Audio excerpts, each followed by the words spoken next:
Start now? Here we go. Okay, go ahead. Watch out!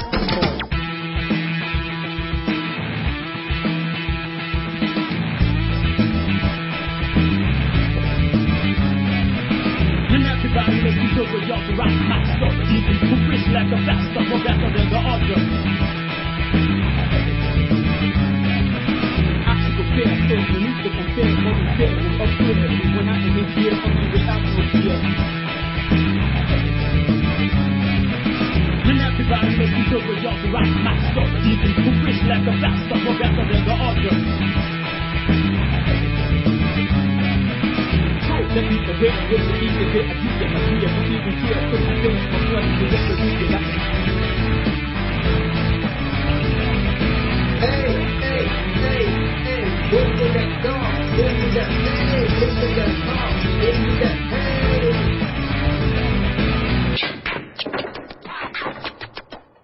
All right. Welcome to Urban Revolution. I am One Iam, your host. And normally on my right-hand side is Debbie. Debbie has not made it to her seat yet. She is handling some other business. But I'm looking forward to her being here very shortly. This is listener-supported radio, Revolution Radio at freedomslips.com. So we would appreciate it if you would look around for that donate button and punch it and give $1 or $2. You know, don't break yourself. Just, a little bit to keep us on the air and everything. Keep me giving you the 411 on what's going down. It's been a busy week, this past week and everything. A lot of things happening. You know, we lost Whitney Houston, beautiful songstress and superstar, Whitney Houston. I don't know exactly how she died. I guess they're still doing an autopsy and the results are not out. But, I wish her the best, and the rest in peace and everything. And it's just sad, that Whitney Houston is gone at 48 years old, so young. Yep. And also in Detroit, let me tell you, in Detroit, there's a lot of stuff going on in Detroit, Over the past weekend, we had like 9 people shot during a violent weekend here in Detroit. Let me read this to you. Police are investigating a string of unrelated shootings Friday and Saturday that left 4 people dead and 5 others injured, according to a news release. The first shooting happened Friday at 5:30 p.m. on the 2000 block of Atkinson Street on the west side. The subjects fired at a parked van and killed a 34-year-old male and a 35-year-old female. 29-year-old male was in serious condition as of Saturday night, according to the release. Now, this street, Atkinson, it's like 2 blocks down and 3 blocks over from where I live. So basically, they're right in the neighborhood, And then another triple shooting happened around 2:10 a.m. Saturday outside a nightclub on the 2000 block of West 4th Street, leaving a 25-year-old man dead and 2 other men ages 25 and 22 were injured. Okay. And then there was a third shooting, on the 19,000 block of Fairport Street near 7 Mile on the east side. A 17-year-old boy died and 2 others, both 16-year-olds, were in temporarily serious condition from being shot. So, and that was like Friday and Saturday. They might have racked up some more shootings on Sunday. I don't know. I didn't watch it that closely, but things are real violent in Detroit lately. And I think a lot of it is due to the economy and to the stresses and et cetera in the city, or just people just dealing with no money, and you just get angry, about things, particularly when you're hungry and when you don't have nothing going on and you're out here hustling and trying to do your thing, and people are playing games and different things like this at a time when you're just not down for any games. And a lot of it is due to stress, I think.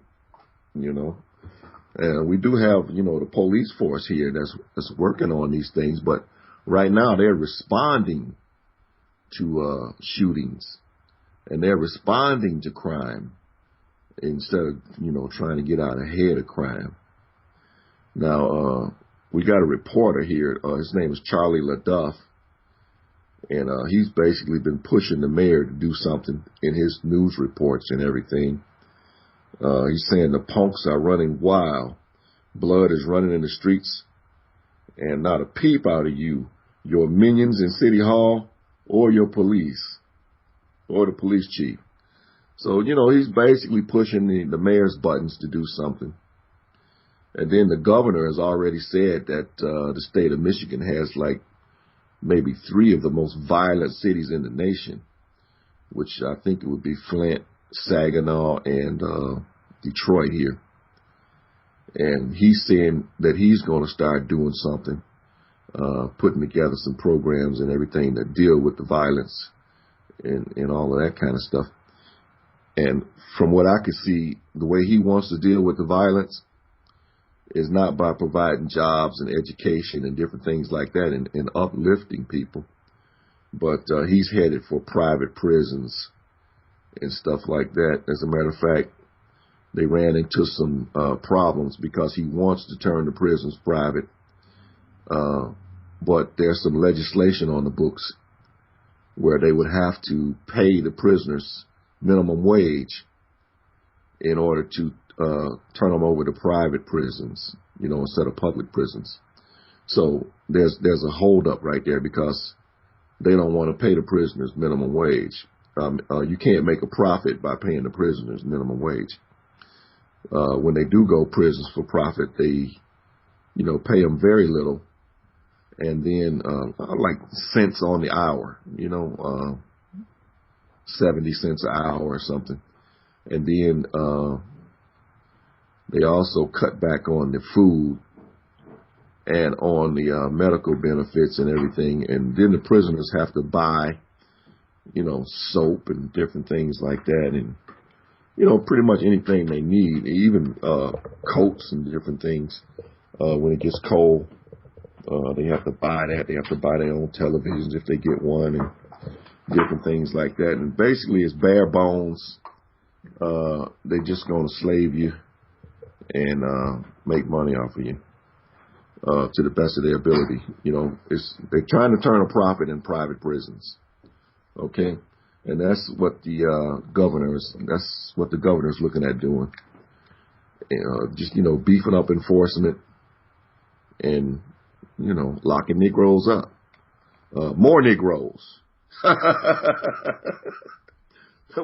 Which, hey, they out here shooting, killing, and doing what they're doing. We know the stresses and everything involved, but at the same time, something's got to be done, right? Now, in New York, they got this policy called stop and frisk, and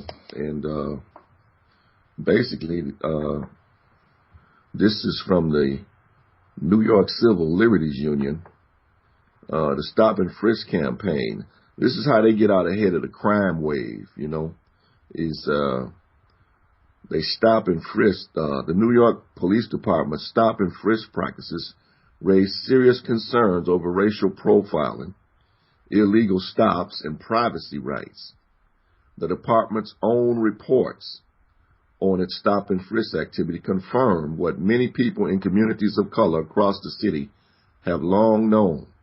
The police are stopping hundreds of thousands of law-abiding New Yorkers every year, and the vast majority are black and Latino. An analysis by the New York Civil Liberties Union revealed that more than 4 million innocent New Yorkers, I said 4 million, were subjected to police stops and street interrogations from 2004 through 2011, and that black and Latino communities continue to be the overwhelming target of these tactics. Nearly 9 out of 10 so-called stop and frisk New Yorkers have been completely innocent. So, it's like 90% of the people, there was no reason to stop them really. Well, there's no reason to stop any of them. They just stop them and frisk them just because, you're black, there may be crime in the future, and maybe you're going to do it. So I need to see through you. I need to go through your pockets. I need you to stop and lift your hat. You feel me? I mean, and according to them, the crime rate has went down as a result of the stop and frisk campaign. In 2009, they say like 575,000 New Yorkers were stopped by the police. 308,000 of them were black people, and another 179,000 of them were Latino. And then they stopped 53,000 white people. And it's like 85% of the people that they stop are either black or Latino, and frisk them down and everything. That was in 2009. And then during the first 9 months of 2011, they say 514,000 New Yorkers were stopped by the police. I'm talking, these are some large numbers, like 514,000, like 500,000 stops, and 451,000 of the people were totally innocent, like 89%. And then 276,664 were black people. Another 157,487 were Latino. And then 46,934 were white people. So, they're going after basically, the blacks and the Latinos. But, they throw some whites in there, and mix it up a little bit so they don't, take a heavy hit as far as racial profiling and everything. And this, and that's how they get out in front of the crime, is by stop and frisk and stuff like that. That's the policy. Now, I don't know about this policy, whether it works or not, but it's not right, I know, to, criminalize a whole race or a couple of races. And anytime they come outside or whatever, you got to, line up against the wall and let me go through your pockets and stuff like this, That's definitely wrong. And I wouldn't want to be bothered with that. We had a chief here in Detroit that was pretty much doing the same thing. His name was Chief Evans. He got fired by the mayor for something that he done. But anyway, he basically was doing the same thing, stop and frisk. And he had a gang squad out here that were real heavy-handed. They were beating people down on a regular basis. Innocent people that that they stopped, and people made comments or thought they could talk to the police, or make a smart comment. And no, you can't do that. Not with these police. They were beat down brutally. Some of them beat unconscious, and etc. One man was handcuffed and beat unconscious by the gang squad here in Detroit. So, but that chief is gone, and we got a new chief, Chief Godby. And He basically is responding to shootings, and I don't know, how he's getting out in front of the crime wave,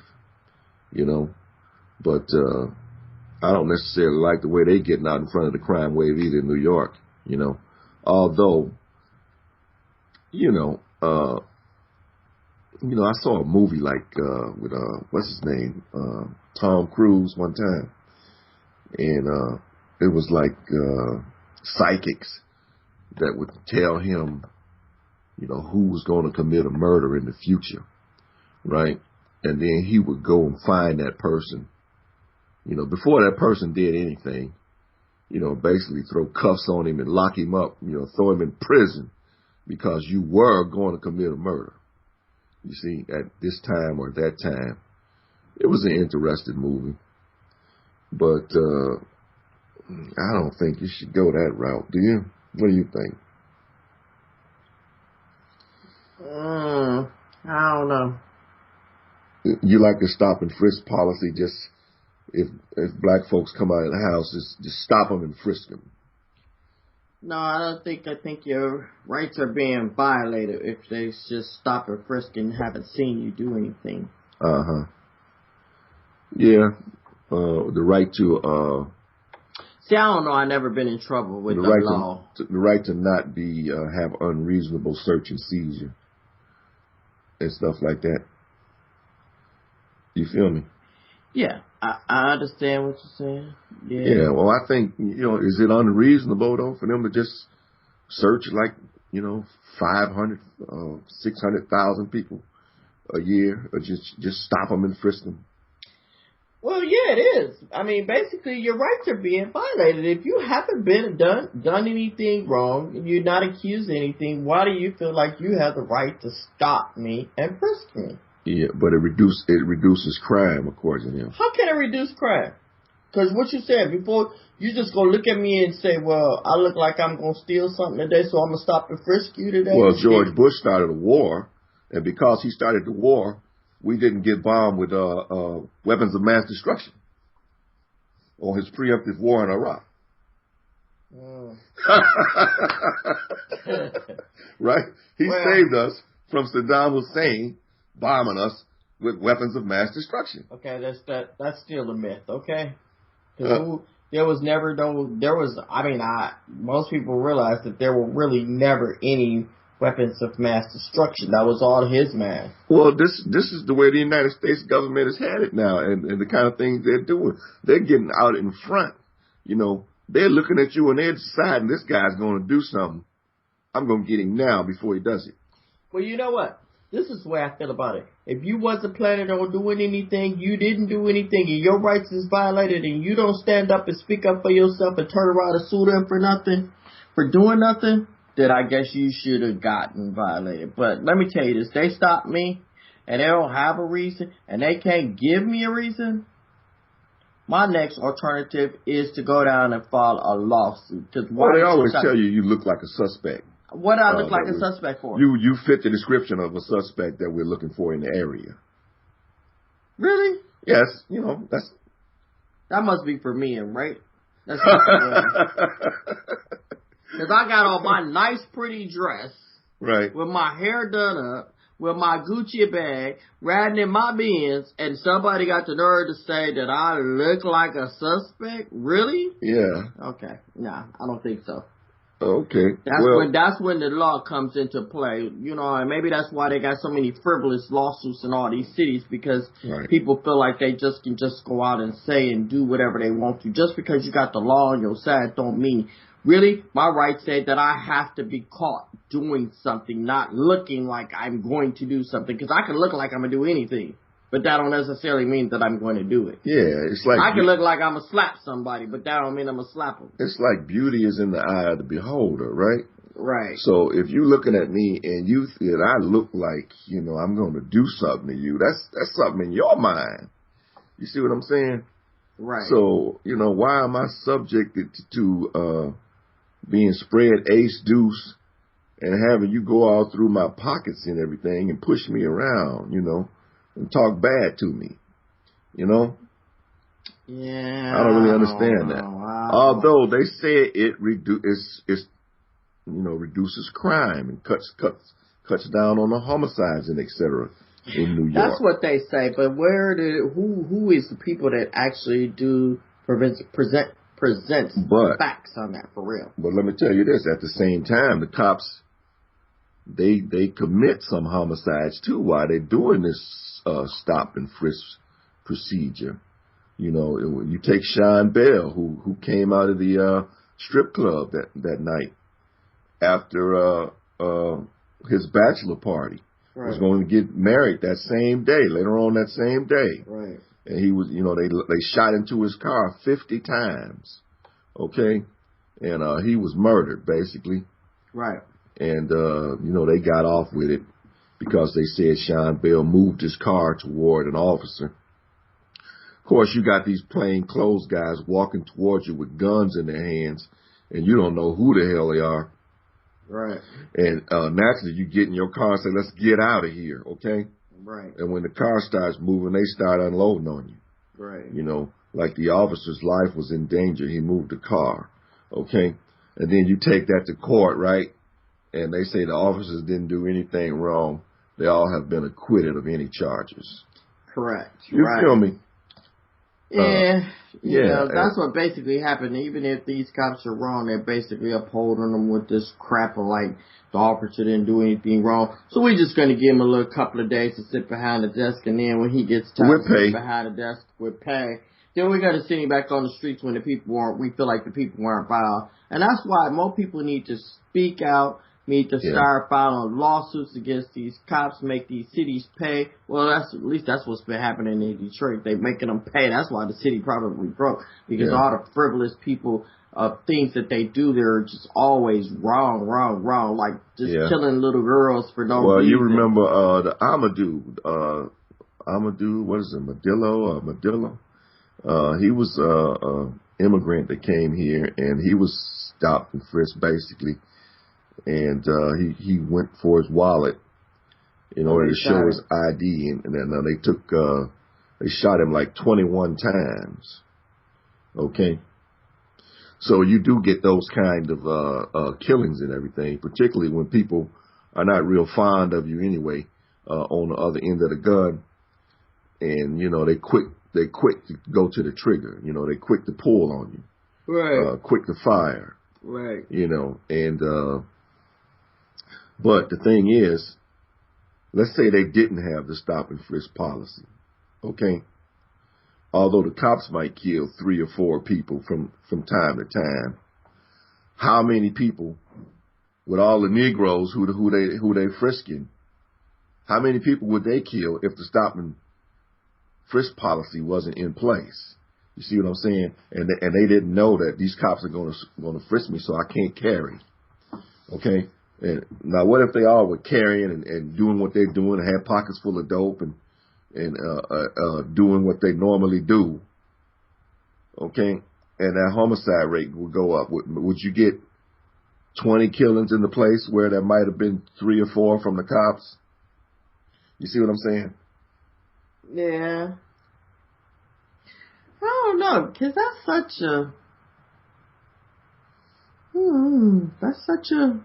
a broad question, because it's like you don't know. It could go either way, really. Yeah, it could go either way. I think that homicide rate would probably jump up, if they were to get rid of the stop and frisk policy, just from, youngsters out in the street basically gunning on each other and dealing with them drugs and everything. But at the same time, that the policy is not right, and it's against your civil rights and constitutional rights, if we have any, really. I don't even think that we have any constitutional rights anymore. Yeah, if we ever had any. Because it seems like, look, they just say what it is we gonna do, and then they do it. It's like saying, like that thing I was talking about earlier, how I hear them say, well, we're just gonna take $40 more from y'all a month. it won't really a week. It really won't matter. Well, how do you know it really don't matter if you're going to take $40 more of a tax that really I don't really need to pay? Yeah. How do you know it don't matter? You know, but government is easy to sit up and say what's not really going to matter. Well, let's take $40 out of your paycheck. Well, let's not just take 40. Let's take like 400 out of your paycheck and see how you like it. Because 40, 400, it don't really matter.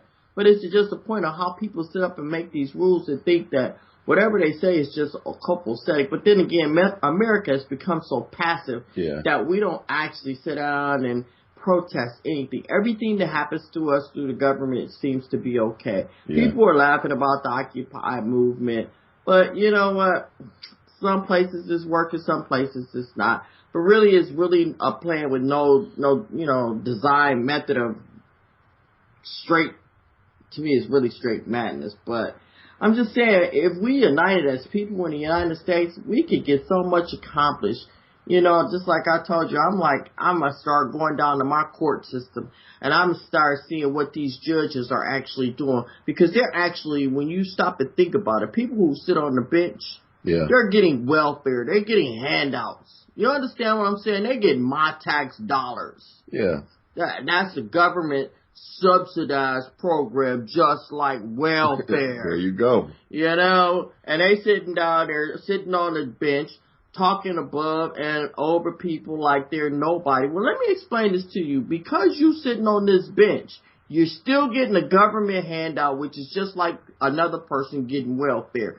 And you should treat that person accordingly to the way you want to be treated. But what I said is I'm going to start sitting in on their court sessions just to see how well they work, because a lot of people still sit on that bench due to the fact that people just know them by name. They don't know what these people have done. They don't know their records. They don't really know whether they were compassionate enough because an old lady came in there who had been raped by 16 guys and they, gave the 16 guys life or whatever. We really don't know. But most people still get reelected by name association. So I'm going to stop voting on name association, and I'm going to start looking up people, reading on their bios and see what they're doing, going to the courts to find out how are they sentencing people down there in the courts. I want to know from now on, because America's just become so passive that we sit in our house. Half of us don't vote. Well, you vote for the best looking guy most of the time. Well, I'm not going to vote based on the best looking guy. I've never voted on the best looking guy. He's tall, he's handsome. Vote for that guy there. That's how they usually go for stars and stuff like that. That's why Jesse the Body was the governor. Ronald Reagan, he was a movie star. You know what I'm saying? Charles Pugh, our city councilman, he was the city council president. He was a television anchor on the news. But I didn't vote for him on that either. Sonny Bono, he got into Congress, based on his stardom and et cetera, right? Right. They even tell me that Jerry Springer he was running for something too. Wasn't he the mayor of Cincinnati or something at one point or something like that? I forgot about what he did, but something like that. Something like that. But yeah. People don't look at people's records. They just voting because he looks good. Or he's been on here. He's been a judge since 1920. Well, maybe he shouldn't be a judge since 1920. Yeah. Because do you know what he really done, or who he's actually benefited, or what his record is for sentencing people who have actually caused harsh crimes against other people? Right. Or is he just a person that sits down there because a police officer, like I seen in the court the other day, comes here, they go, well, this is a good police officer because he always show up for court. Oh. So he issues a lot of tickets, and he shows up for court, and that makes him a good police officer? Right. Really? Yeah. And I'm like, wow, okay. I don't know. I hear you. Yeah, that's something else. But that's the way we vote. As a matter of fact, you might have people that they go in and vote for one person in one office, right? But then there's like several offices to be voted on. So they just take a card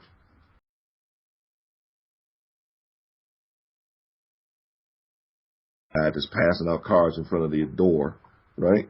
and just start hitting the people who they said vote for. You know, they might hand you a card with the Democratic black slate or something, right? So they just like, okay, I'll start voting for them. And then the people who they're telling you to vote for on the cards are the ones who gave the Democratic black slate some money. You know what I'm saying? They don't get on the card unless they pay to get on the card. Right. You know?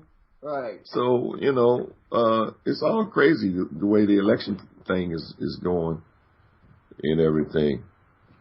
You are listening to Urban Revolution on Revolution Radio at freedomslips.com. I'm your host, One Iam, and I've got my lovely co-host, Debbie, here, known as Miss Debbie. And Revolution Radio is listener-supported radio. Our listeners support this station, and we've been on a long time. You know, they donate, you know, and keep us on the air. You know, hit that donate button. Give $1, $2, $1,000 if you can. I know we got some big spenders out there, some ballers. You know, keep us on the air and hit that donate button and everything. Or you can also get your own radio station if you want to. You know, from right here, Total Truth Broadcasting Network. Get your own radio station. You go over to TotalTruthRadio.com. And you can check out the whole program at TotalTruthRadio.com. You know how internet works, internet radio works and everything. You get set up and everything. You be on the air 24/7, 365, blowing up this net. Real talk. The call-in number here at Revolution Radio, freedomslips.com, is 347-688-2902. 347-688-2902. And you can call in and hit me up, talk to me, ask me a question, call me a dirty name, whatever. You know what I'm saying? I'm here. That's basically what I'm saying. And your calls are welcome. You know, 24/7 when I'm on. Your calls are welcome. What I really wanted to get into basically tonight was rape in the military. You know, that's the subject that I want to get into. And basically, this from PBS.org, that there are more women serving in the military than ever before, and they're in danger. But not just from combat. Last year, nearly 1,400 women reported being assaulted and raped by their fellow soldiers, in some cases by their commanding officers. The shocking phenomena is called military sexual trauma, or MST. You know, where they have like post-traumatic stress syndrome and all this kind of stuff? Mm-hmm. They got another one called military sexual trauma, MST, that women and men also are suffering from this because of being raped in the service and everything, and you know, by your commanding officers and some of the other fellow soldiers, your colleagues out in the field, you know, will rape you and everything. Now, since Now first aired its investigation into rape and sexual assault in the military last year, the Pentagon has released new reports in which 1/3 of military women say they've been sexually harassed. Okay? That's 1/3 of the military women. And the number of women reporting assault and rape has essentially remained the same, even though the military says it has invested serious resources to combat the problem. This week, Now on PBS talks to women soldiers who signed up to defend their countries, but instead had to defend themselves from assault and rape by their own fellow soldiers. How are these women picking up the pieces of their life after military sexual trauma? Okay? That's the name of it, MST. Military sexual trauma. right? It's like the men are basically raping the women when they come into the military, Wow. and et cetera. But let me read this to you. This is military, and you can call me if you're a soldier out there. You know, you in boot camp or whatever. You know, and your commanding officer is a freak. You know, call me. You know, let me know, and et cetera. And I want to hear your story. I want to hear any story. If you're going to defend the Corps, you know, and like I'm telling a lie or something, call me and let me know. 347-688-2902. I'm just reading what I think is actual and factual, you know, and what I'm hearing about military sexual trauma. And military sexual trauma is harassment, assault, rape, and other violence, you know, around sex. And you also have military sexual assault, which is any unwanted physical contact of a sexual nature. You know, if you groping women, then you basically have assaulted them, you know, by throwing your hand up in between their legs and et cetera. You know, like they say Herman Cain was doing, and Mike Tyson and the rest of them. You know, I don't know why they put it on like Herman. It's all the black guys. Right. Herman Cain, Mike Tyson. Who else? Come on, give me a white guy to grope somebody. Huh? Oh, wow, no, I can't even think. Arnold Schwarzenegger, right? They say he's a famous groper. You feel me? You know, I don't want to make it look like, you know, it's just the black guys groping. But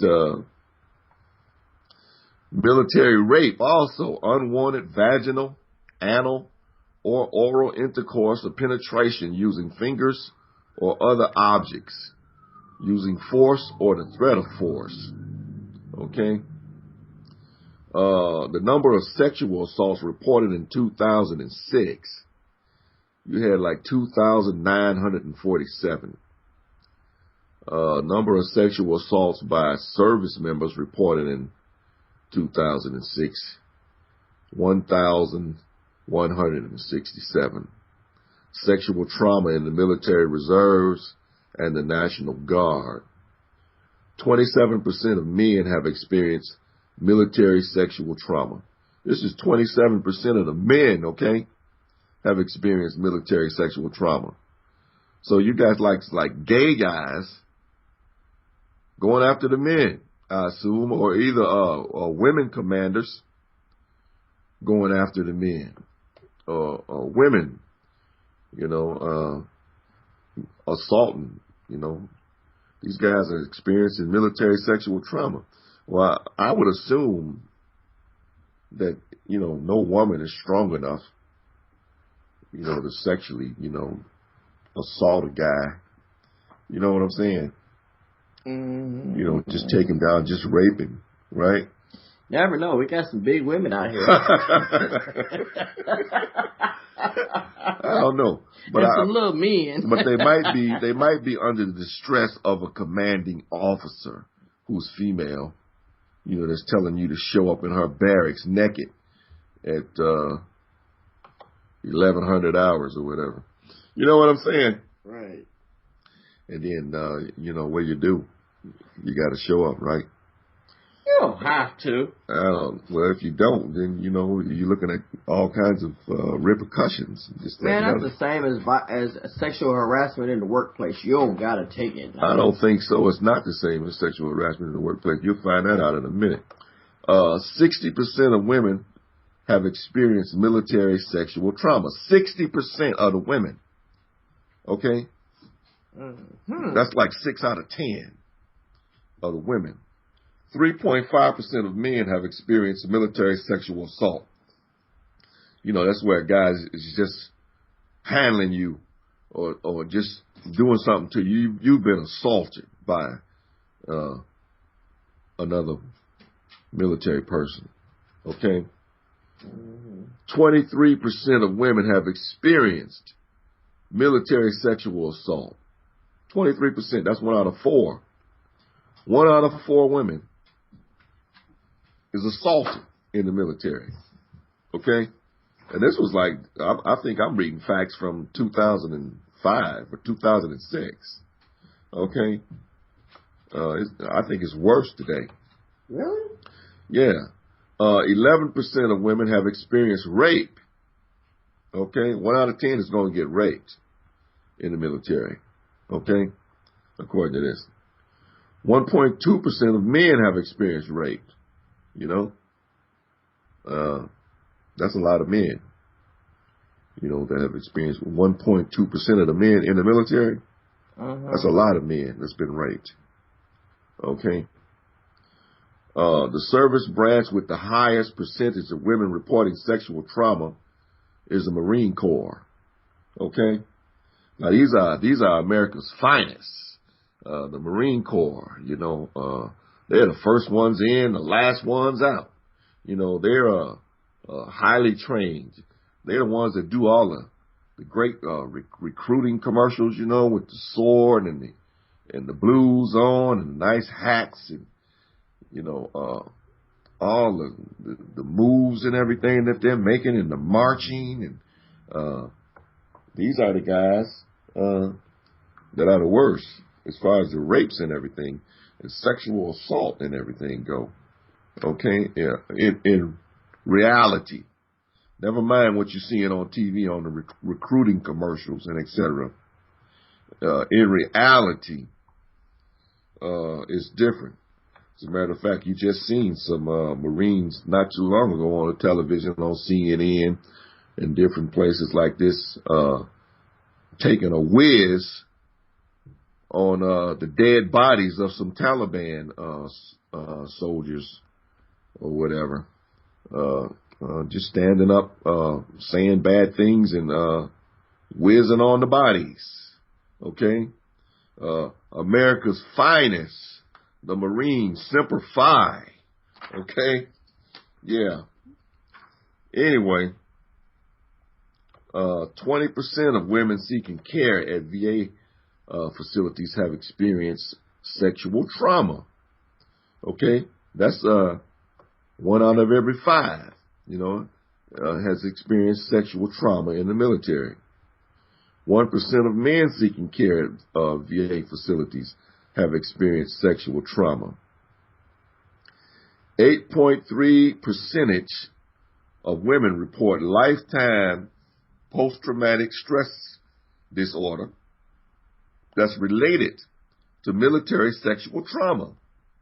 Okay?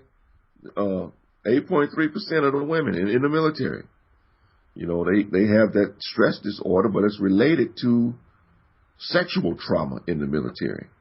Okay? More than half of the incidents took place at a military work site and during duty hours. So, you know, it's on base.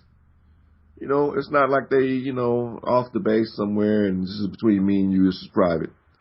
No, it's, you know, it's happening right on base and during duty hours. You know, like you're on duty, I'm on duty, I'm going to rape you. You know what I'm saying? It's not funny, but, you know, just reading it just sounds funny. The majority of the offenders in these cases were military personnel, right? Military personnel, a lot of them commanding officers and etc. You already know from back in the Civil War and everything, the commanding officers have always been known for taking liberties with the enlisted men's wives and everything. You know, even you know, all the way up through the day, you know. They still take liberties with the enlisted men's wives and etc. And, you know, that's a lot of it is not rape, but it's still wrong, you know, what they be doing. And, you know, I don't know, but all of this military rape is just crazy. Now, let me read this to you from militarycorruption.com. This is a website that's fighting for the truth and trying to expose the corrupt and the corruption. Okay? militarycorruption.com. And they are demanding the truth be told in the murder and cover-up of Private First Class Lavina Johnson. She was raped and beaten to death in Iraq. Both of her eyes were blackened. Her nose was broken. Her front teeth were smashed in. She had a gunshot to the head. She had lye poured into her vagina. You know, I guess that was to get rid of any DNA evidence that they may have left up in her. That they put the lye in her genitals and everything. Her body was set on fire. Yet the Pentagon will have you to believe the young woman committed suicide because she was depressed. The Army investigators hid evidence of vicious assaults from parents. Dr. Johnson, her father's a doctor. He used the Freedom of Information Act to obtain a CD-ROM pictures of his daughter's battered body. You know, and that must have been horrible for him to have to look at his daughter's body like that. 20-year-old, beautiful sister, was patriotic. She was patriotic. You know, I don't know, you know, why she was patriotic, you know, considering what's been done here with black people and etc. But, you know, a lot of people fall for it and they sign up, you know. And they go on off into the military, you know, they tell them you're going to be heroes and, you know, you're coming to the aid of your country. And, you know, I mean, they sell you all that bull. You know what I'm saying?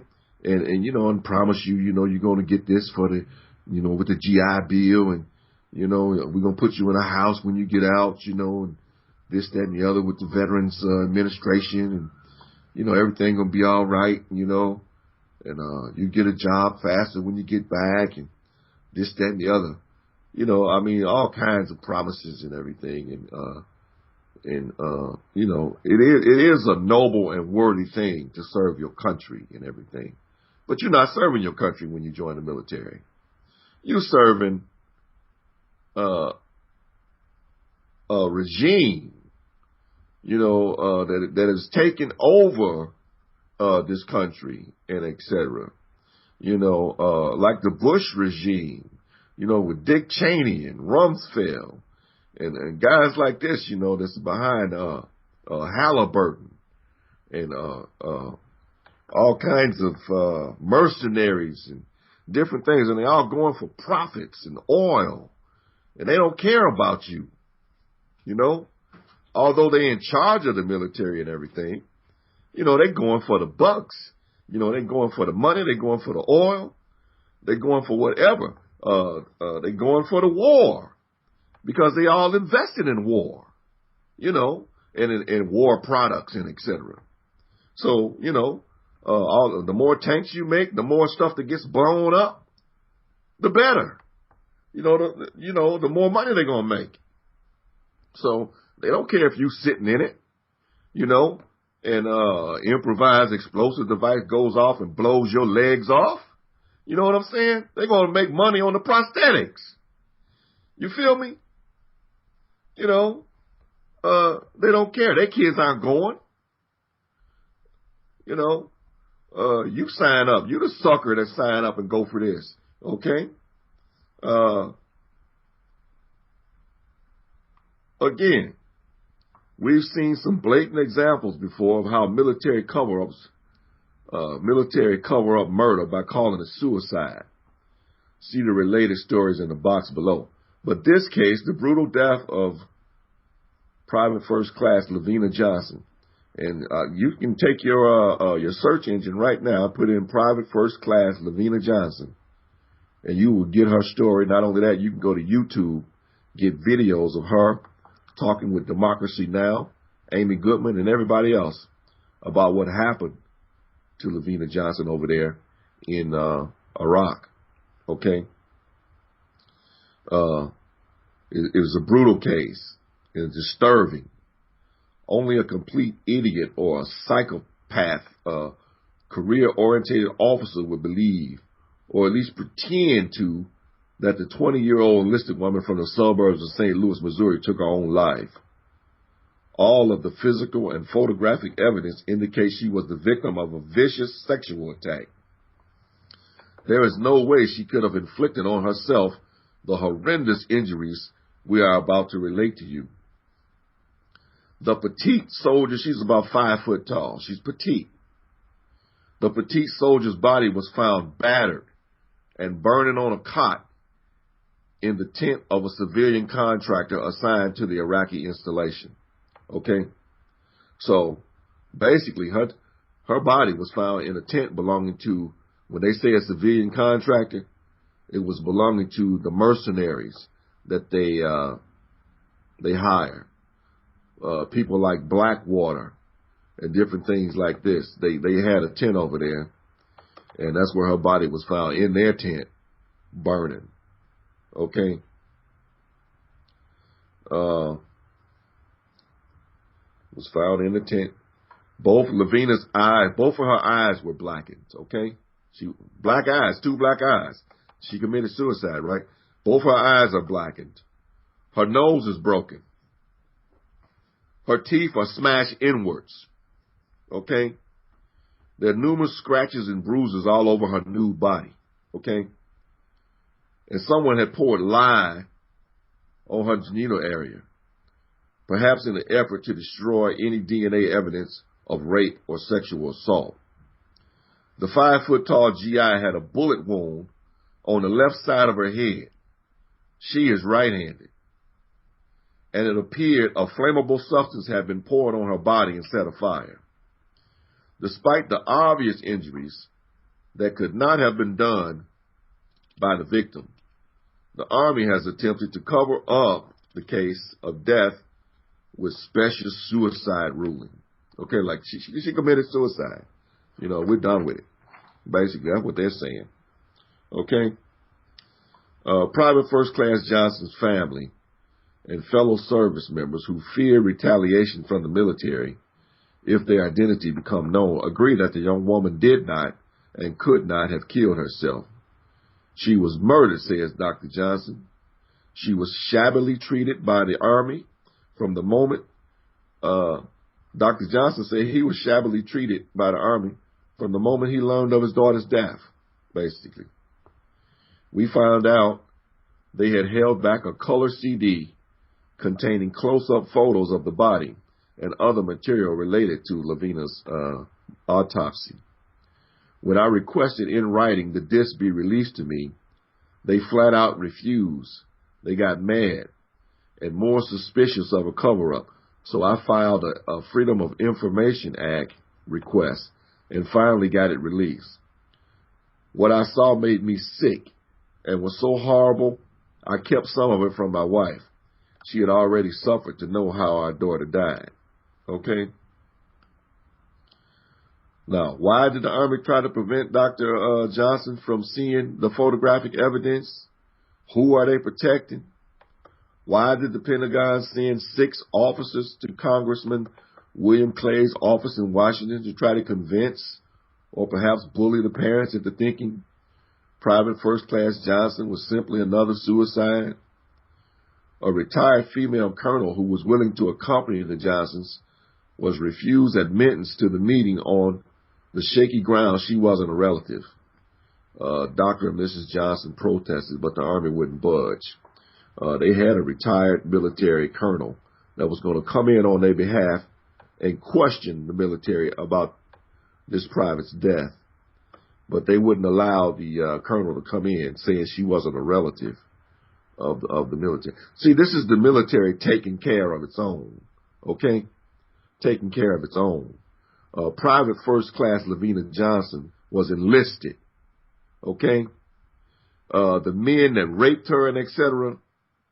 were not. They were contractors, more than likely. Mercenaries, okay? And this is the way they take care of it, you know, sweep it under the rug, okay? We at militarycorruption.com disagree. We smell a cover-up and demand a new investigation. You know, they demand an investigation. Linda Johnson, the mother, she said, every time I think of my beautiful baby, I see her sweet smile and hear her lovely voice.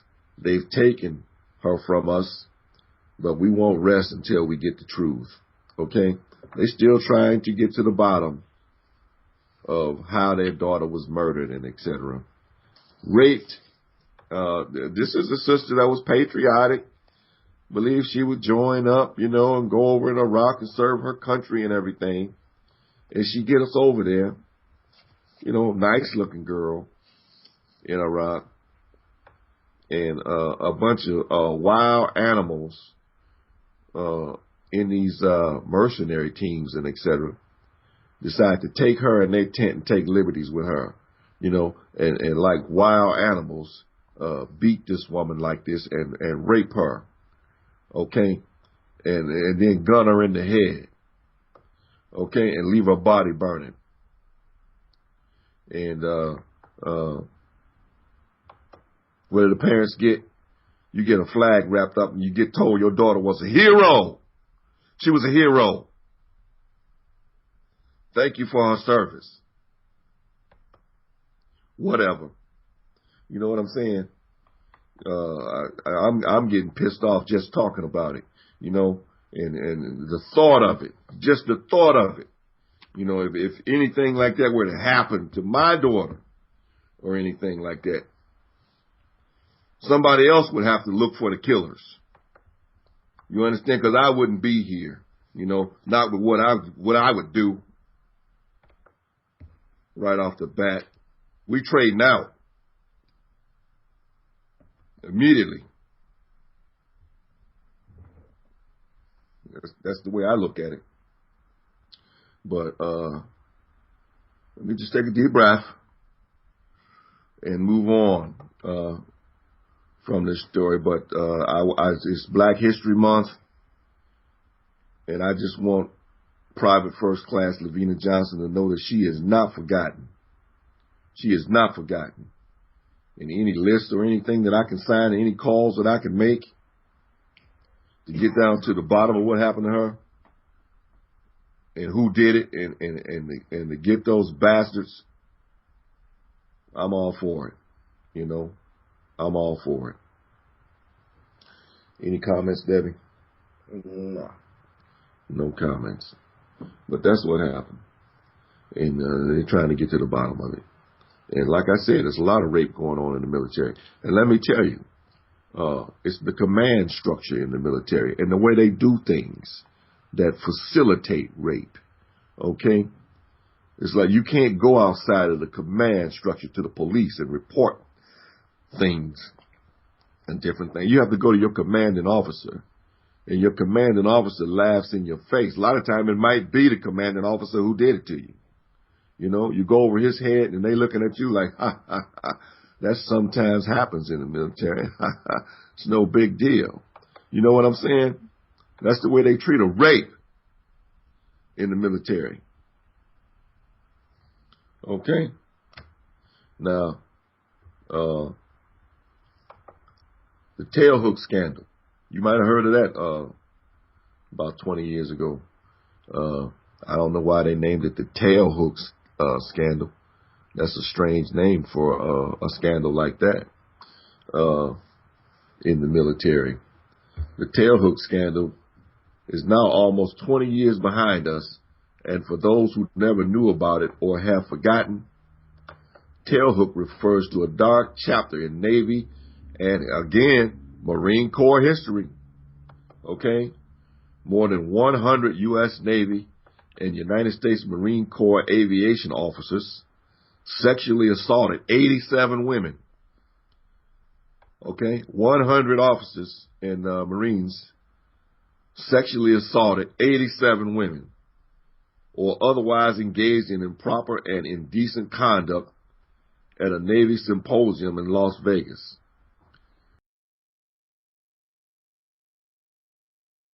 The news media found out about it. Pentagon brass were forced to launch investigations.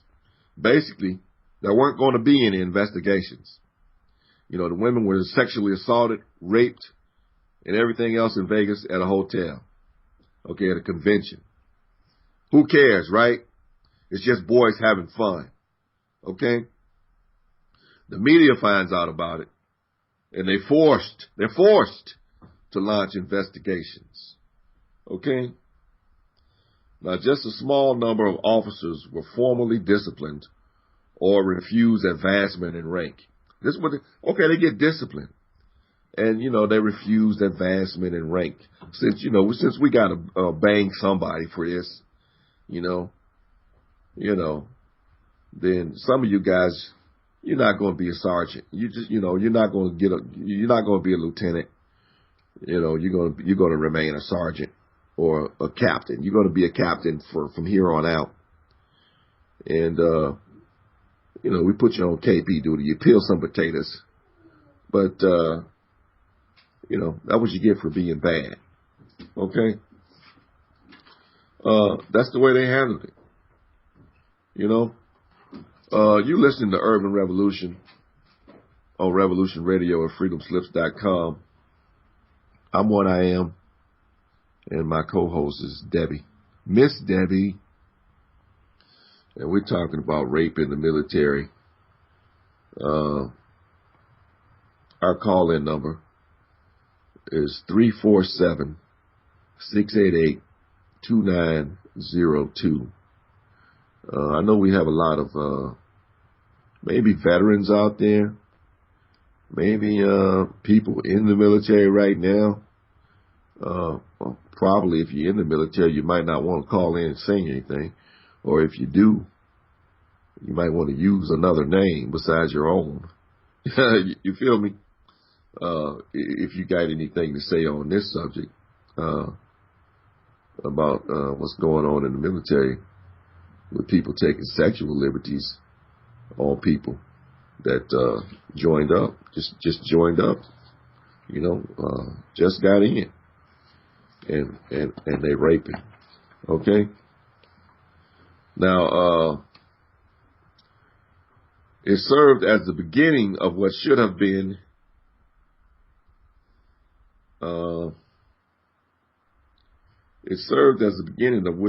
the end by now of a military culture and even larger society culture of tolerance in the face of sexual assault and abuse of women. 14 current and former members of the U.S. military charged in a lawsuit filed Tuesday that the Pentagon turned a blind eye when they reported being sexually harassed, assaulted, or raped by fellow service members while on active duty. The Pentagon turns a blind eye. You got to file a lawsuit. I'm talking about this is a vicious rape. Where a guy strips your clothes and everything and holds you down against your will, fights you, hits you in the face hard, just takes you, okay? A rape. And they look past it like it's nothing, okay? Some of NBC's reporting on this more recent military debacle include interviews with women who were treated in a way one would never imagine happening. Mary Gallagher, a former sergeant in the Air National Guard, said that within weeks of being deployed to an air base outside of Baghdad in 2009, she was brutally assaulted by a fellow sergeant who burst into the ladies' room, pushed her up against the wall, pulled her pants down and underwear down, and ground his genitals against her. Talking the whole time how much he was enjoying it. He talked to her while he getting it. Like, I'm really enjoying this, baby. It's good. I got a caller. Caller, are you there? Yeah, I'm here. Hi, this is D. Eastman. Talking the whole time. How much? How are you? Can you turn the radio down? Okay, sure. D. Eastman, what's going on? How is that? Yeah, that's fine. How is that? Yeah, that's good. Okay. We're trying to make some adjustments. Yeah, I just wanted to call in and say that your show is really good and it's very informative because, it's a group of us sitting here listening to your show, and there's a lot of things about the military with women being raped and I mean, we know this, we hear it, but not in the detail that you have been explaining and reporting to us this evening. So, I mean, right. But, I mean, when you think of the military, you just think of an order, and you think of discipline, and you think of honor and respect. So, but those are the images that they put out there. Exactly. Those are the television images and the recruiting ads and et cetera that they put out. But once you sign up and you get into that structure, the military structure and the military command, this command structure actually facilitates rapists. You understand? Yeah, I mean, I could see that. I mean, the same thing you just described, it happens in our society every day. It happens every day to women all the time. I mean, you find bodies all over the place, brutally beaten, raped, burned, Yeah. And they don't have anyone in custody for these things. I don't know why we have all these attacks on women in such a brutal manner that we do, and a lot of them are not related to relationships or anything of any kind. These are strangers. These are people that are twisted and sick in the mind and have some problems, obviously. And so I guess it makes sense that these people have signed up too in the military as well. Yeah. It's just that you just never think of it, in the military, because they make you think it's so controlled. Yeah. And this kind of thing don't happen because they won't allow it.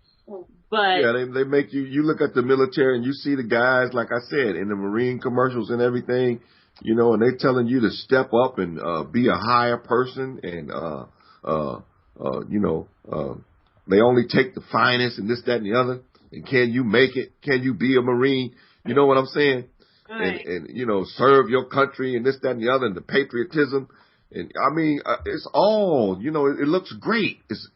But I'm telling you, the structure is set up, the command structure and everything, so that you can be abused in this command structure and everything, and nobody's going to care. As a matter of fact, the person that's abusing you might be your commanding officer, and et cetera. Yeah. And everybody's looking past it like it's no big deal. Like these Marines and et cetera, these guys are taking countries. They're conquerors. You understand? They are America's killers and et cetera. You gotta expect that they biting off nipples and taking booty. You understand? Yeah, I totally understand. I mean, that's only a part of the game. So the military is looking past it like it's nothing, even if it's their own colleagues and everything. They get a little horny in the foxhole. You know what I'm saying? And she ain't giving it up if you ask for it. Take it.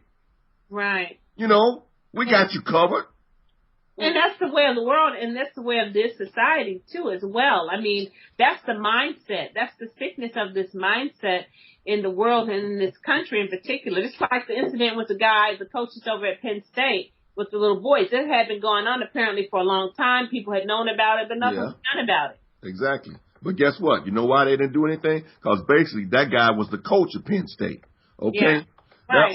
That other old guy who they set around, they set him around for as long as they did so that he could take the title of being the winningest coach from this black guy down there in Alabama.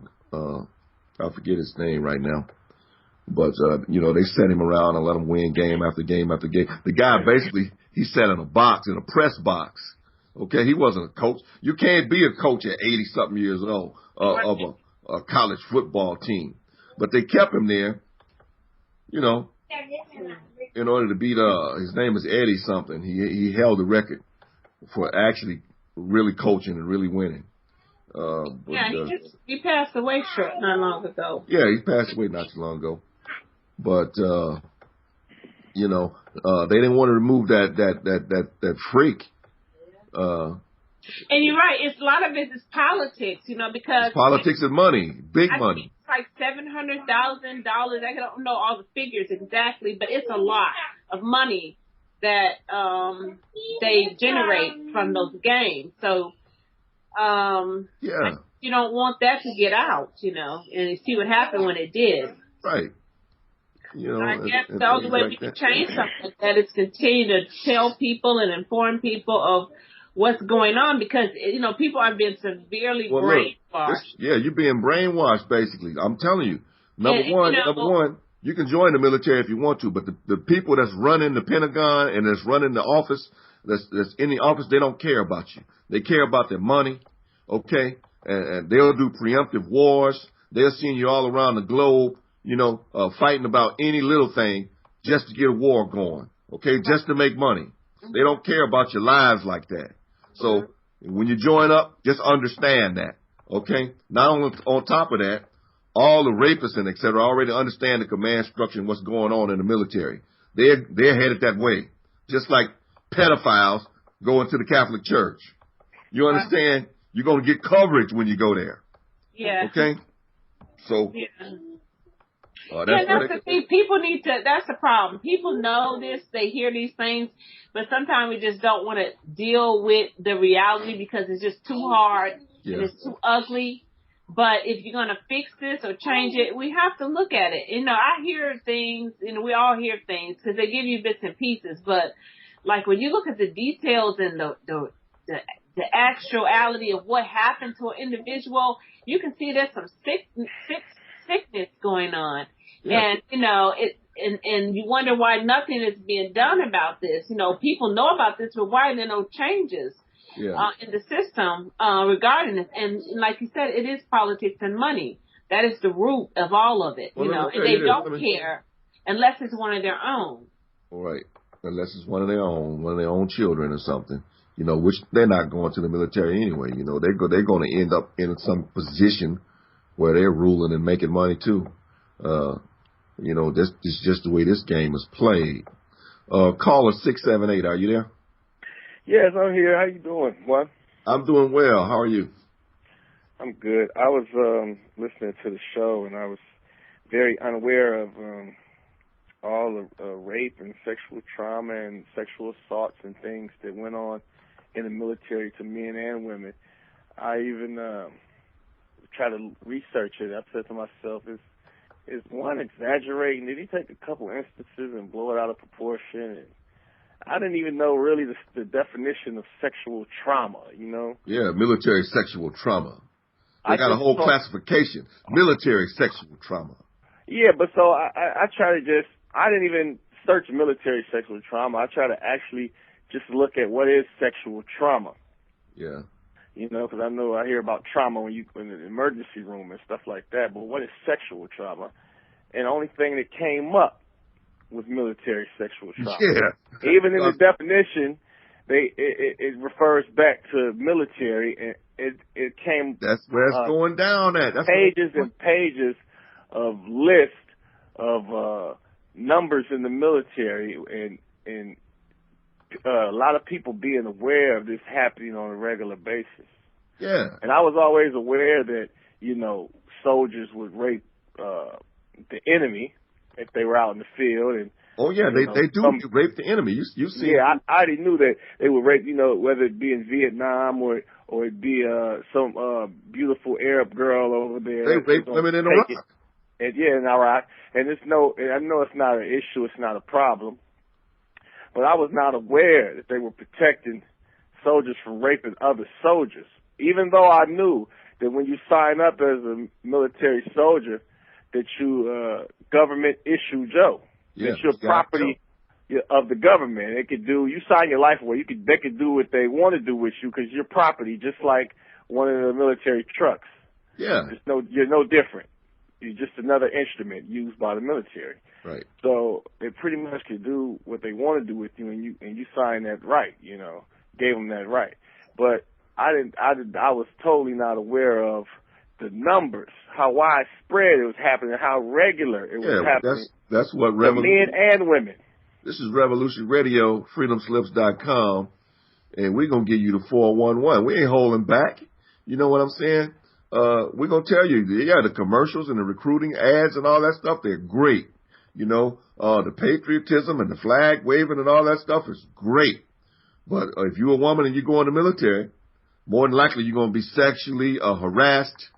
There's a great chance you'll be sexually assaulted. I mean, 60% chance you're going to be sexually assaulted. And a real good chance that somebody's going to throw you down and actually rape you. Okay? Know that before you sign up. It's men and women. And I have a daughter, and I would never recommend her go to any military agency. Right. Whatsoever, just based on the numbers. And I also have a lot of friends, men and women friends, who are currently in the military. They did tours, you know, throughout Iraq and different places. Yeah. And they're back home working in the military, doing different jobs. And I'm almost positive, if I asked them behind closed doors, have you ever experienced any sexual misconduct? I bet you they could say yeah. Yeah. Whether they will or not, I bet you they have. Yeah.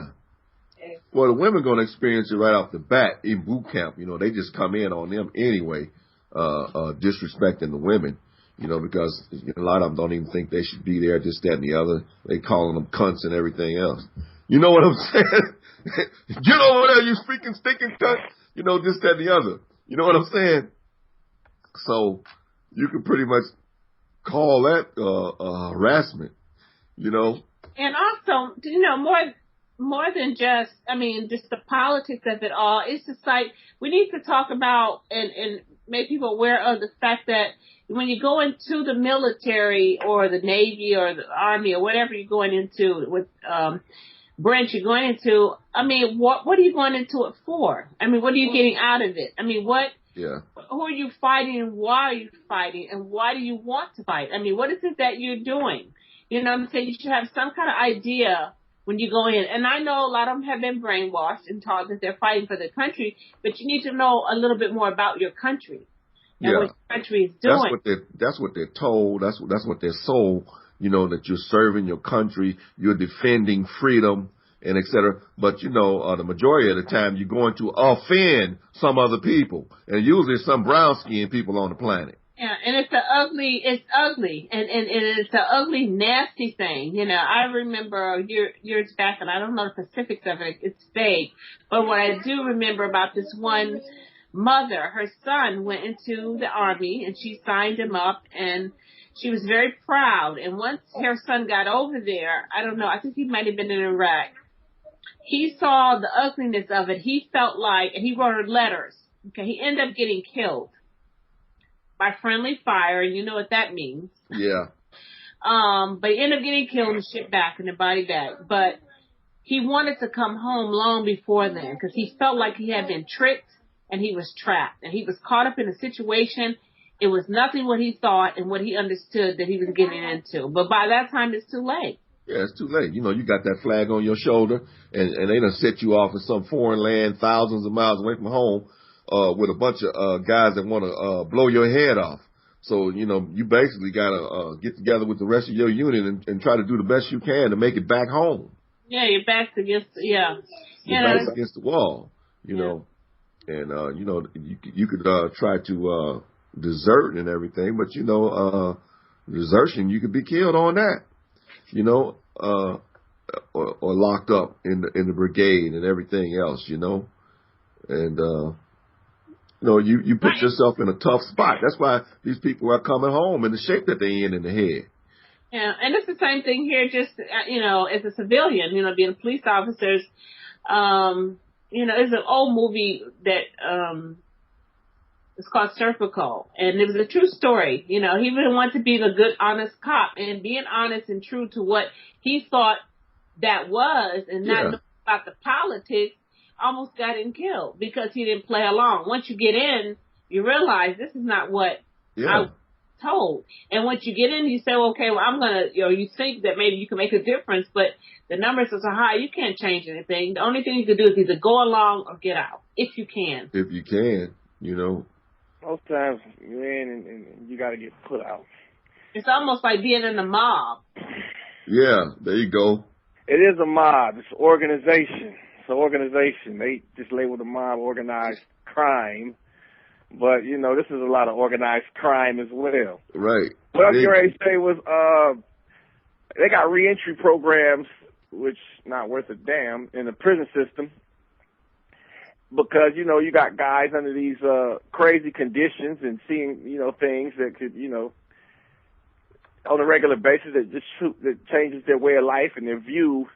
And, you just can't throw a person, who came from that kind of environment into a different kind of environment like a civilian one, Yeah, put him back into civilization. Yes, into civilization. And it's only natural. You're going to become a product of your environment. Freud told us that a long time ago. Yeah. And then you got the military where you go over there and you got a license to kill. Right. You got a license to rape. You see all kind of horrible things. You sleep under crazy conditions and in the field. Every day is battle, war.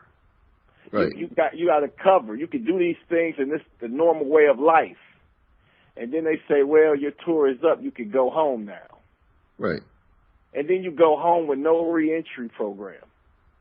Yeah, exactly. How does that work? And then what happens when some jerk cuts you off and throws the finger up at you? You know what I'm saying? Yeah, that's why. Well, you see him every day on the. Yeah, you feel like you can kill that guy, right? You really, literally. Kill that guy.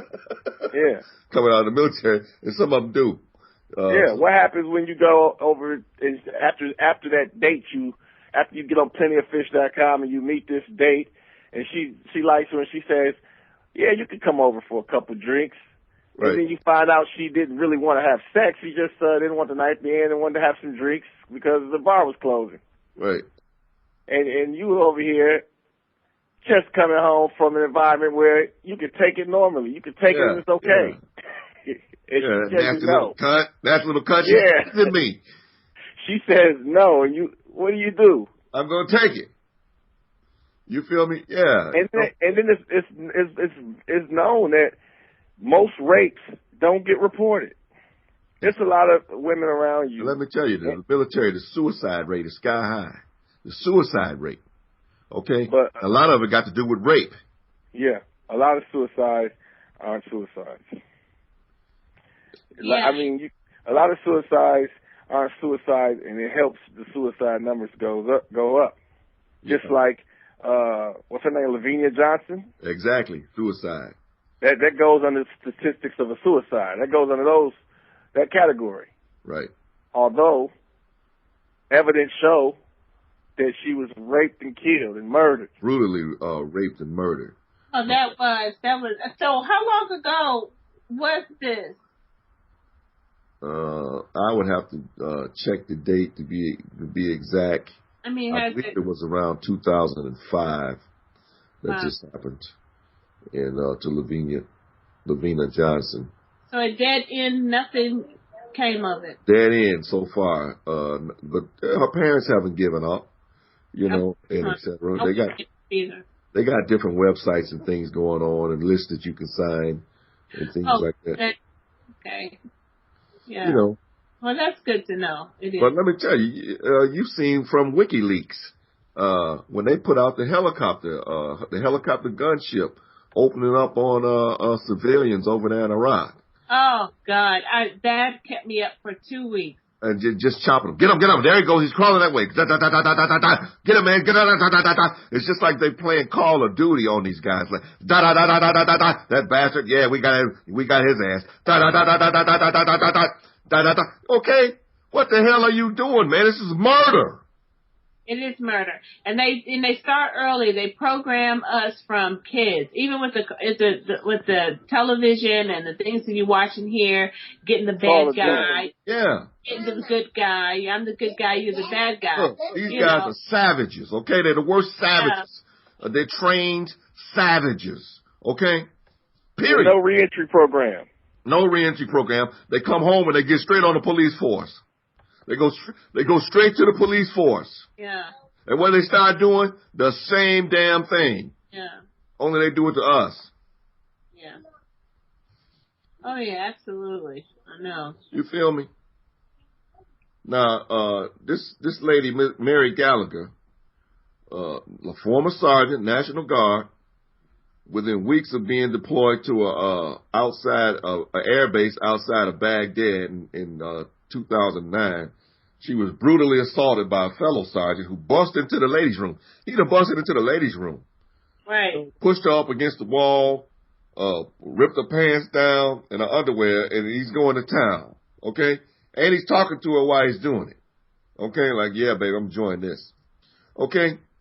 When Gallagher reported the attack, her commander's response was to reassign her. He reassigned her. Okay? And the assailant. And then he told her this, that this stuff happens. Okay? This stuff happens. You know? What you gonna do? You know? It's your boys will be boys. You know? You joined up. You signed up. Come on. You know. So basically, she was penalized for getting raped. Basically, it's like, you know, don't make a big thing out of it. You know what I'm saying? You get raped, you get reassigned. Only thing happened was you got a little wet. You know, clean yourself up, move on, soldier. You feel me? Yeah, I know, and that's the sickness, you know, that I'm talking about. I mean, there's nothing to do with honor, respect. It has nothing to do with anything. This is just barbaric. You know, it's like you're barbaric. Yeah. It has nothing to do. I mean, what's the point of it all? I mean, when you think about it, if you want to break that down, if you could break it down as sick and sadistic as it may be, what does it boil down to in a person's mind who even thinks that way? Period. Even as a society, you have got to be a sick individual. What is the point? Even if you don't like women being in the military, that in itself is so twisted, knowing that you yourself come from a woman, probably have sisters, maybe even daughters. What is going on with these people?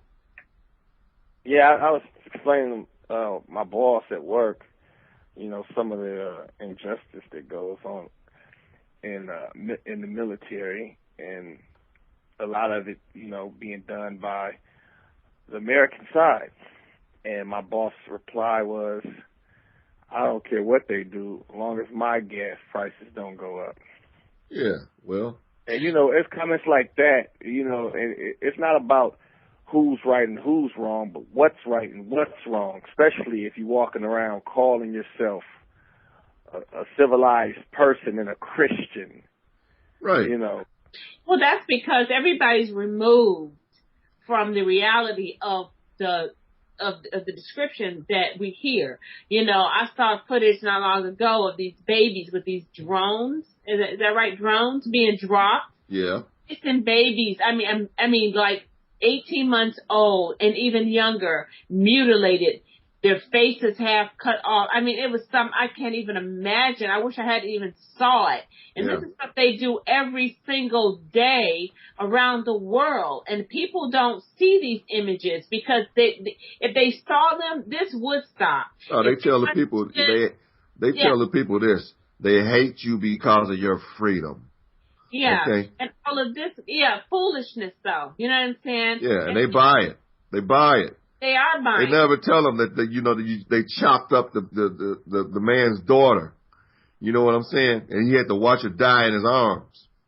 Yeah, and it's funny you say that because I with the shrapnel in her skin, and they're trying to pull it out, and she's screaming. She don't understand what's happened to her. She's only like 18 months old. So, I mean, these are the images and stuff and things that people really need to know when they talk about war and then the reason behind it. What are you doing all this for? And why are you doing it to these people?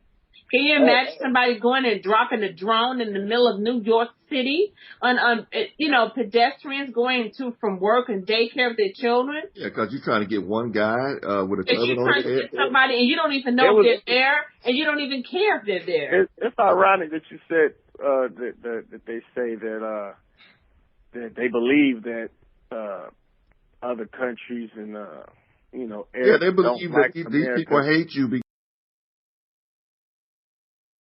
because you're free. It's very ironic you say that, because around 4th of July, I'm in college right now, and I went to a constitutional forum where we spoke about the Constitution, Bill of Rights, and different things. It was just an open forum platform and stuff like that for people to talk. And we had a few debates about different things, and one of them was about what was going on with the war, and we were talking about Libya at the time. And one white woman in my class, white girl, said that they hate us because we're free. Yeah. And I just didn't understand, how ignorant can one be to believe that someone would hate you because you're free. Yeah. When they got free health care over in Libya, when they got free, they go to school for free. Free housing. Where they got free crops, they could go to have a farm, and the government will help them with seeds and different things to grow that farm and build that farm up. If you wanted to buy a car, they would pay half of the cost. Yeah. They got a lot more freedoms and better economies than the United States, but you would say something as ignorant as they hate us because we're free. Yeah. That really shocked me. We had a big debate about it. You know what they told me? What? My professor, he told me, well, Mr. Knight, it's planes that leave out of the airport every day. You can go over there anytime you want. Yeah. They just bypass all the logic, all the facts. They knew nothing about the country that they were talking about. They looked past all logic, all facts, and just said, well, you can fly and go be over there anytime you feel like it. Yeah, they generally give you the go back to Africa thing. Yeah. Like, I ain't never been to Africa, man. Sad enough, this was this professor was a black attorney. Yeah. Just said this to me, and I was just like, it goes back to what's right and what's wrong. People walk around calling themselves religions and Christians and this and that and third, but then they support totally wrong and unjust things. Exactly. I just got ignorantly and blindly. I just got into a little thing with somebody here at the radio station about support of all this bull crap, that's going down, and he's like 100% behind it all. Like, I fully support it, this, that, and the other, like he fell for every television campaign they ran across him. You know what I'm saying? What about the reality of it all, man? You know what I'm saying? What about the truth, man? That's what we hear about. We ain't hear about the bull crap that they want you to think. You feel me? We do the nasty work here at Revolution Radio, freedomslips.com. You feel me? And this is nasty. Listen to this. Former Army Sergeant Rebecca Havila was the only female member of a bomb squad in eastern Afghanistan. She was attacked while serving in Afghanistan on her last day in the country in 2007. While a colleague raped her, he held her down and took pictures while he was raping her, right? Mm-hmm. She told NBC News she was horrified to discover the photographs had been posted on a pornographic website. The guy who raped her posted the photos on a pornographic website, one of her colleagues. Okay? Military action. Sexual abuse by military recruiters. Okay? More than 100 young women who expressed interest in joining the military in the past year were preyed upon sexually by their recruiters. Women were raped on the recruiting office couches. Okay? On the recruiting office couch. Assaulted in a government car. You get in the car with this guy. He's sticking his hand down your shirt. He's going up under your dress. You know what I'm saying? While you sitting in the car with him. They were groped en route to entrance exams. Okay? This guy, he couldn't even wait for you to get in. You look so good to him. Okay? Yeah. You know, he's just sitting there with his sick mind foaming at the mouth, twisted. Okay? He can't even wait for you to take the entrance exam and get in. You know? And he's already ready to bite your nipples off. You feel me? Yeah, if that was to happen to my daughter, I would have to abide by divine law, which supersedes any constitutional state That's what statute I'm telling you, man. in this country. I wouldn't be here to see any results of any case that goes down. I wouldn't be here. Okay? Because I'm telling you, I'm trading out on some shit like that. Period. Okay? A 6-month Associated Press investigation found that more than 80 military recruiters were disciplined last year for sexual misconduct with potential enlistees. Okay? And these are young girls, man. You know, like coming out of high school and different things, and out of college, ROTC or whatever, you know, or, you know, just thinking of coming into the military and serving our country. Okay? Mm-hmm. And the cases occurred across all branches of the military and in all regions of the country. This should never be allowed to happen, said one 18-year-old victim. The recruiter had all the power. He had the uniform. He had my future. I trusted him. Okay? Barry Vogel represents a young woman who wanted to become a Marine. CBS News correspondent Bianca Solazano reports, but now she's suing the Marines.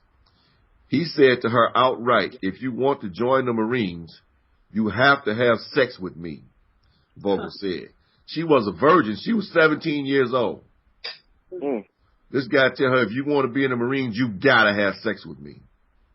Okay? And he's putting it to her like a hard sales pitch. You understand? You know how your used car salesman is giving you the, you know, come get this car. You know what I'm saying? I'm giving you the low price on it. Come on, baby. The interest rate's good. You know what I'm saying? This, that, and the other. He's giving you the hard sell. No creditor will give you this car. We found somebody that will do it. Nobody will be able to do that. You're going to pay. Right. We're going to put you in this today. And he's putting it to this woman, this 17-year-old like this. I got to have it, baby. Give me them draws if you want to be in the Marines. Okay? Never mind what they showing you on television. Never mind the recruiting ads.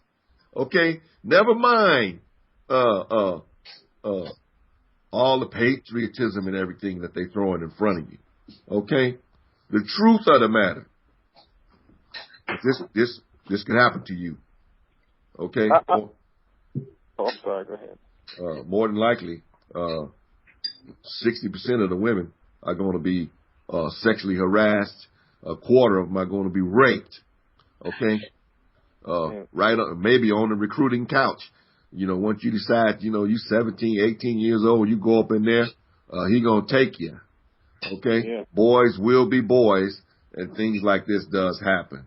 You know, the ranking Democrat on the House Armed Services panel has responded to the investigation, saying outrageous misconduct by military recruiters needs tougher penalties.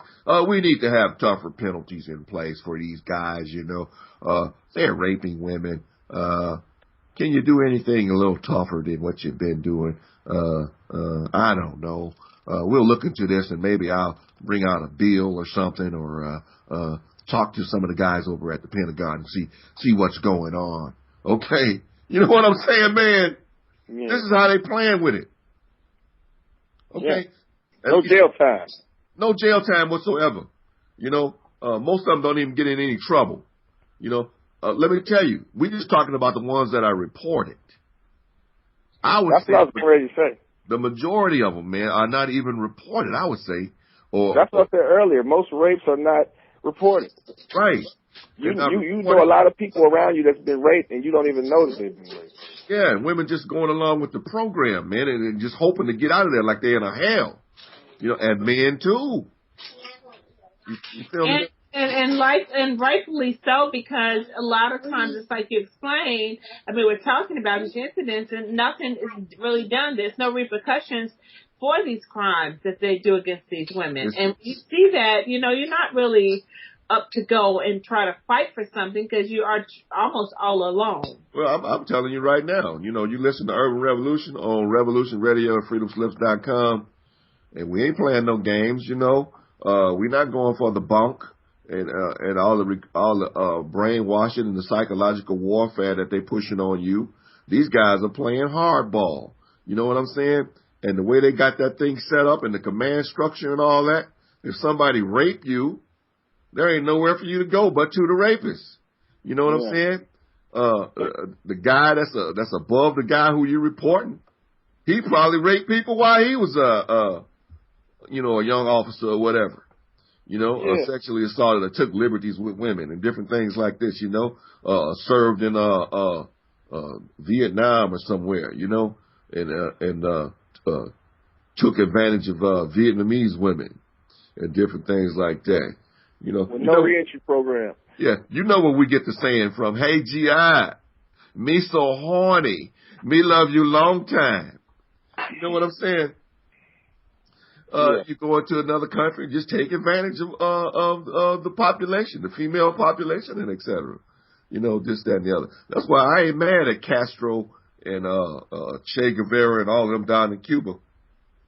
They got together and kicked them fools up out of there. You ain't gonna come and have liberties with our women and have us serving you in your fine hotels and everything while you on vacation.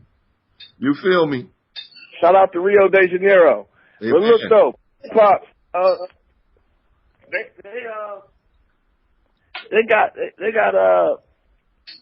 I see where a lot of psychiatrists say a woman's do studies on a woman's first reaction to rape and how they sometimes look at it as feeling guilty for it, and that's a main reason why they don't come out about it. A lot of studies show that most women that's raped do not come out about it because of some kind of self-guilt and things like that. And knowing this information, knowing the numbers of women that's raped, and knowing that it's going on, and knowing the majority of it is not coming out, and still they just, because the majority is not coming out, because they just sweep it under the rug. This information is not put out there in front of the people before you sign up and everything. You know what I'm saying? What's put out there is the recruiting pamphlets and the patriotism and the recruiting advertising on television and everything. And you see all this honorable stuff going on, and you don't see the guys taking whizzes on dead bodies and stuff like that, and playing Call of Duty with innocent lives in a helicopter. Da da da da da da da. Get that bastard! Yeah, I got him again. Da da da da da da da. I see him roll over that way. Get him! He's moving. Da da da da da da da da. You feel me? Yeah.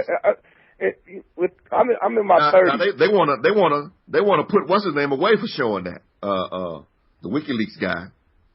They want to put him and his whole crew away for leaking that.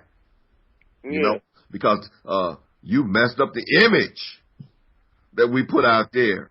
You know what I'm saying? And you opening up people's minds to the truth, to what's really going on. We can't have that. Can't tell the truth. Let's pull him in on some kind of double rape or something. You know what I'm saying? And try to put him and his whole crew away. And then they got some guy that leaked it, an army person, that leaked it out. They say he leaked it out. They got him in prison and had him in prison, over a year now or more. And, he ain't seen, light of day. Well, to that gentleman, I hope he understands what would probably happen if he did it. And I hope that he understands that it was well worth it. And that more people need to have the courage that he has. Courage is not about being afraid. That's the real soldier that made a sacrifice. That's the real soldier. He made a sacrifice, and he stood behind it, and he suffered the consequences. It's not about courage. It's not about not having fear. Right. It's about having fear and still going forward. Yeah, or seeing this bull crap and telling, opening your mouth. Fear of the consequences, and still do it anyway. Yeah. But I was just recently at a Vietnam veterans meeting where they had one of the last guys who was in that Air Force that was in a mission that dropped the atomic bomb. He was the last living guy in that brigade or whatever that went over and dropped the atomic bomb. Yeah. He was like 92, 93 years old guy. He came and spoke. And so they had a ROTC, junior ROTC from the high schools who were in their senior years and get ready to go in the military. They had them come over in their uniforms, and, these were, the top ROTCs in their class to come hear this guy speak, because it was kind of like a big deal, Yeah. And, I'm in my 30s, man. A lot of guys, you go to the gym, they're grown men, they 30s and early 40s and stuff, and, strong and big and live life and understand death and just experience things within their life and, got grown man weight on them and, been here and understand what they're getting into and understand the structure of government and whatnot. And when I seen this junior ROTC group of 17-year-olds and 18-year-olds, and I looked and I said, wow, this is who is going overseas to fight and give their life. These were skinny little kids with baby faces. Babies. Well, baby faces. Weighing in at a tender 145. Right. Coming back in body bags. Coming back in body bags on some with no experience. Didn't get to experience anything in life. Yeah. On some bull crap, man. Like 56,000, I think, Americans died over there in Iraq on this preemptive war for weapons of mass destruction after the government had an inside job done on the towers in New York. You feel me? Yeah. And we got shows here where a guy named Terrell has wrote a book, and he's doing shows on the evidence. That shows that this was an inside job and all the stand downs and different things that was going on. And Building 7 going down. The same day that they say pull the building and all that. It took a week or two to wire the building up so that you could blow it. You know what I'm saying? So how you gonna say pull it today and then the whole building goes down the same day that the other building goes down? You know what I'm saying? Right. I mean, the whole thing, man, is just it's a mess. What these guys are getting away with, and the American people are so weak and dumbed down. Yeah, and it's not. Well, you're weak because you're ignorant. You're ignorant, you're brainwashed, and you believe in something. But these are the things that need to be brought to the forefront.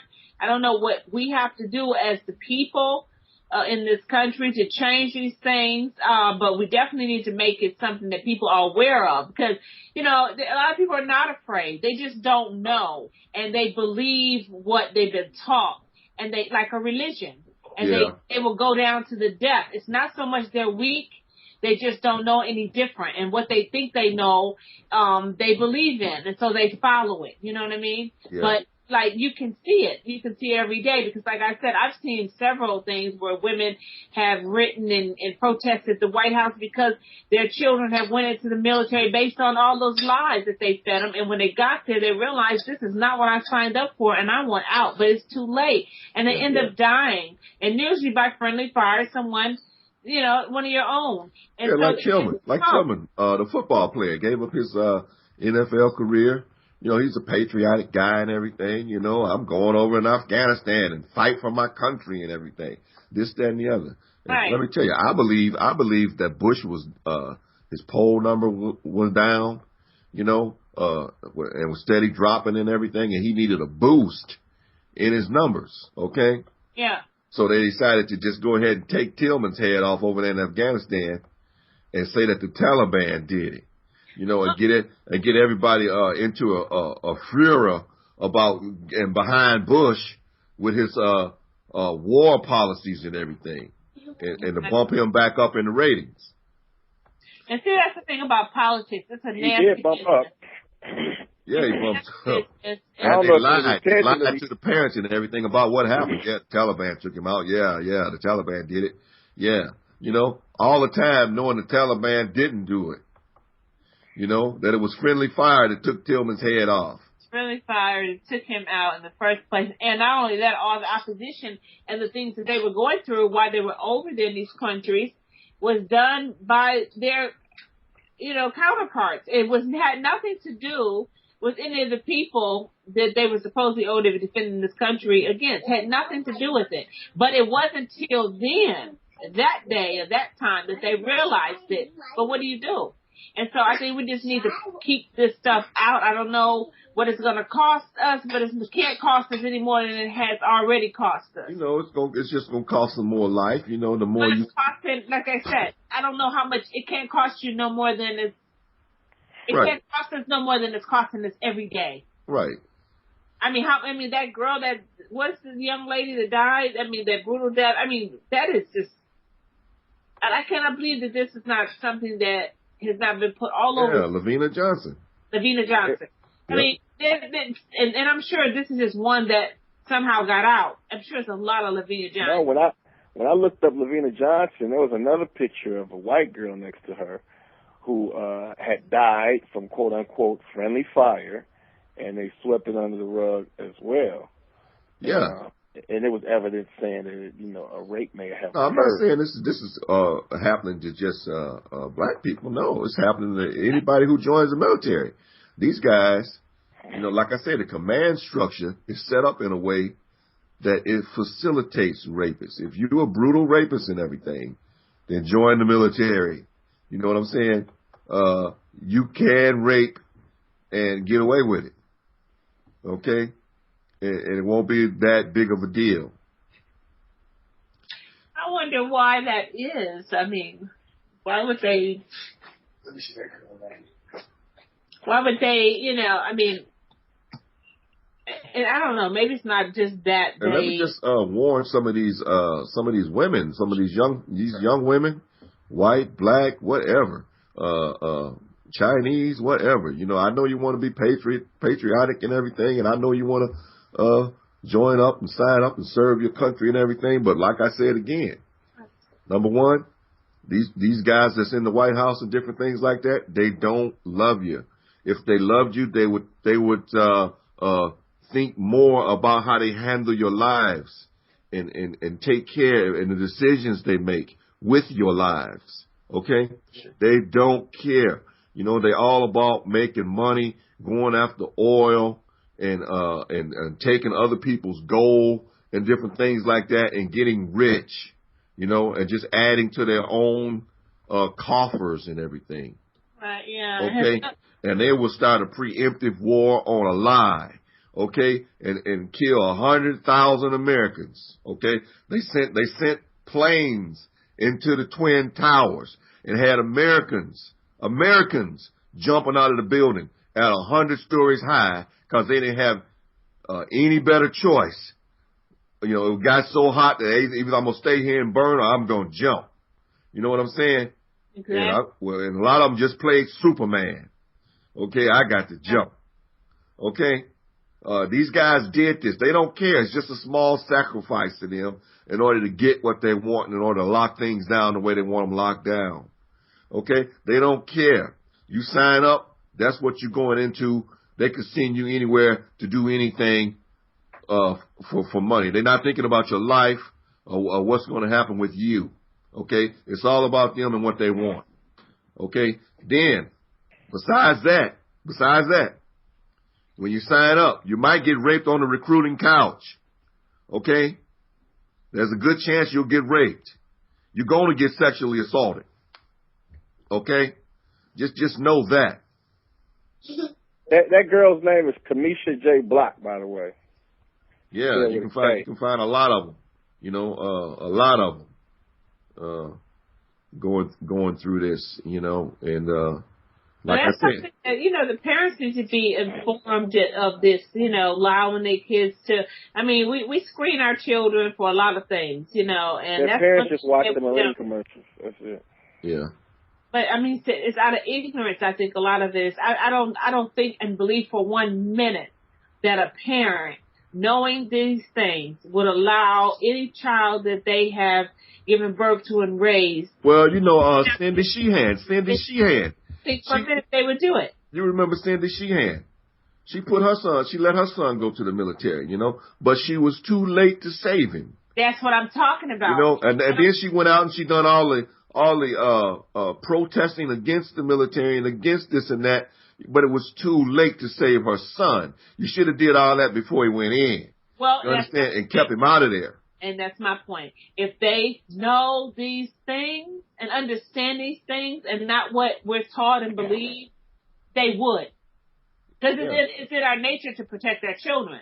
And if you think you're putting them in danger, even if it says the United States military, you're going to do it. You're going to say, no, not that. Yeah. Like drinking and driving, not that. Right. Like drug abuse, not that. Not getting pregnant. You know what I'm saying? It's the same thing. It's just that this is given to you in such a pristine way. It's like one of the best opportunities in the world you can take. Yeah. You know what I'm saying? So you go for it. You know, you're protected. It's the United States of America. It's, you know, everything is good and grand. And these are the things that we're told, and yet they're coming back in body bags. The ones who do come back, they need all kind of medical attention, which they can't get. I see them on the streets every day. Work for food, hungry, veteran, need a quarter, give me a dime. You know, all this kind of craziness. And yet there are people, you know, of course, the people who are benefiting from the military are going to feel this way, who would, you know, because they're benefiting from it. But we're talking about the majority. The majority of the people are not. We're suffering behind all this. And I think that what you're doing, you need a lot more. I mean, I don't care if it's like what Occupy movement, this stuff, this information, you know, this facts of the matter, not your opinion, just the facts of the matter of what is happening. It's just a fact. People will start to question, at least look at it a second time. Right. It's a fear of believing a lie. It's a fear of believing a lie. I just had a friend that I showed a video to about seeing, you know, babies, you know, get chopped up really bad by these drones that, you know, employees of the military over here sit in the tower and push a button, and then they go home and have Pizza Hut. Meanwhile, with their family. Yeah, with their family. Meanwhile, many, many miles away, there's pure hell and turmoil going on where children and 5-year-olds and 3-year-olds are getting chopped up, you know. Yeah. And I showed her the video and everything, and she just called me and started crying. Yeah. Was crying in tears saying, I believe the lie. Right. Well, hey, this is Revolution Radio, freedomslips.com. And we're going to hit you with the truth. We're going to give you the 411. And I ain't saying don't join up. I'm saying that if you join up, you know, you're probably going to be sexually assaulted. You might even be raped. There's a great chance you're going to be raped.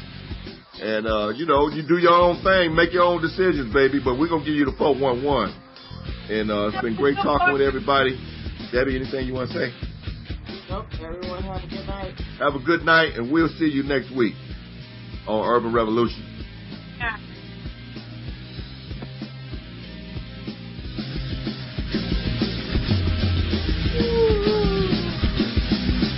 Thank you for listening to Revolution Radio.